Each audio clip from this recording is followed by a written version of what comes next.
पाली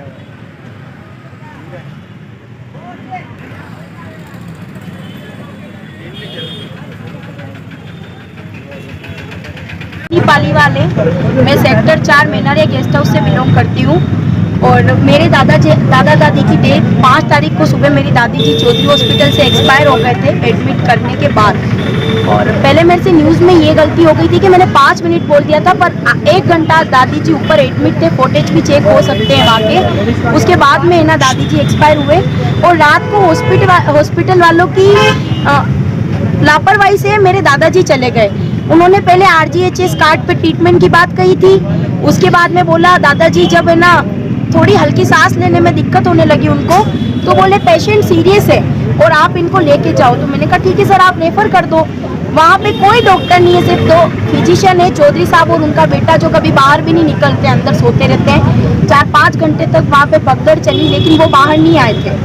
ठीक है, तो वहाँ पे कोई भी नहीं है, लेकिन मतलब मैंने यूँ कहा कि आप रेफर कर दो, तो वहाँ पे एम्बुलेंस की सुविधा नहीं। हमने गीतांजलि हॉस्पिटल से एम्बुलेंस बुलवाई, वो बोले पेमेंट करके जाओ। मैंने कहा सर RGHS पे बात हुई थी, पेमेंट किस चीज़ का? तो उन्होंने बोला नहीं पेमेंट करके जाओ।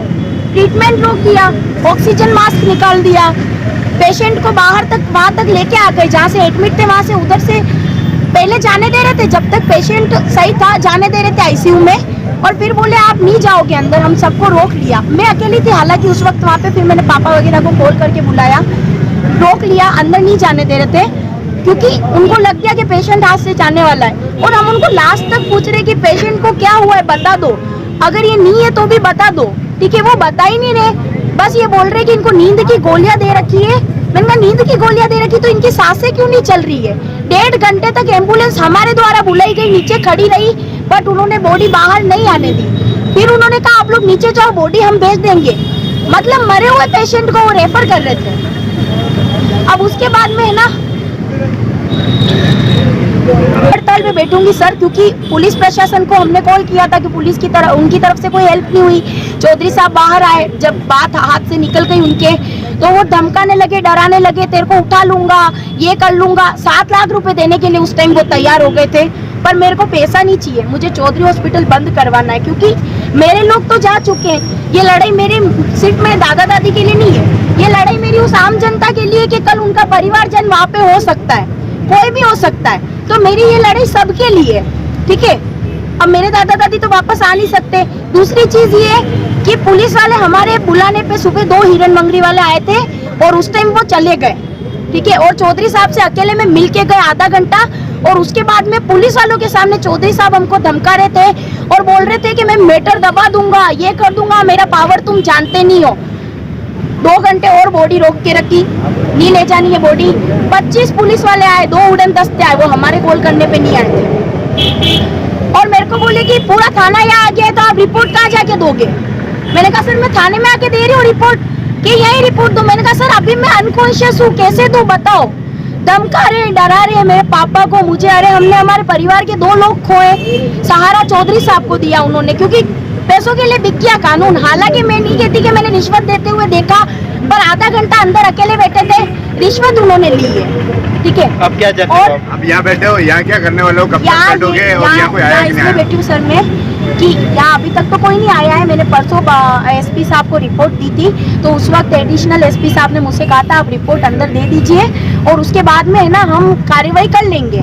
मेरे पास में डिप्टी मैम का कॉल आया था, उन्होंने कहा कि आपकी तबीयत सही हो जाए, कल आया था और मेरे से मिलने ना आके आज मैंने कॉल किया।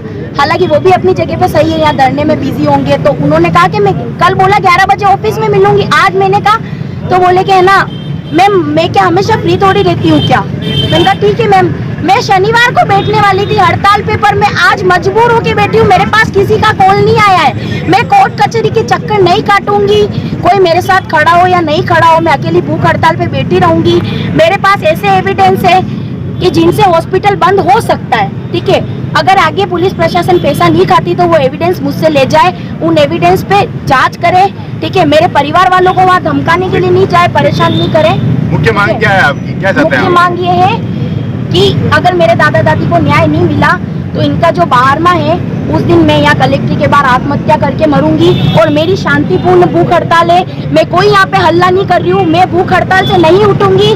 प्लीज पुलिस वालों की तरफ से कुछ भी जबरदस्ती मेरे साथ में नहीं की जाए। ठीक ठीक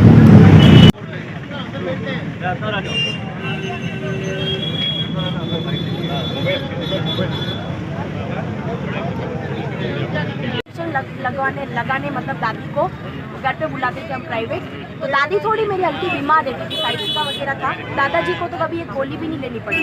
तो उस टाइम है ना उसने आश्वासन दिया था कि जगदीश जी करके, जगदीश जी वैष्णव, उन्होंने आश्वासन दिया था कि वहाँ पे हो जाएगा काम आपका, ठीक है, और फ्री होगा बिल्कुल। और उसके बाद में है ना ऐसे ये गुजर गए और तब तक है ना लास्ट तक बॉडी भी रोक के रखी, जब तक जिंदा थे ट्रीटमेंट भी रोक दिया। 5 तारीख को एडमिट करवाया था और 5 तारीख को मध्य रात्रि में दादाजी गए और मॉर्निंग में दादी जी गए। एक ही दिन में? एक ही दिन में। तो आपको क्या लगता है, क्या लाभ? हमने मास्क उतार दिया। अच्छा, चलिए ठीक है। हालांकि वो उस तरीके से नहीं। मेरा नाम यामिनी पालीवाल है। आपका नंबर? एड्रेस मकान नंबर 669 पानीर की मादड़ी गली नंबर 2।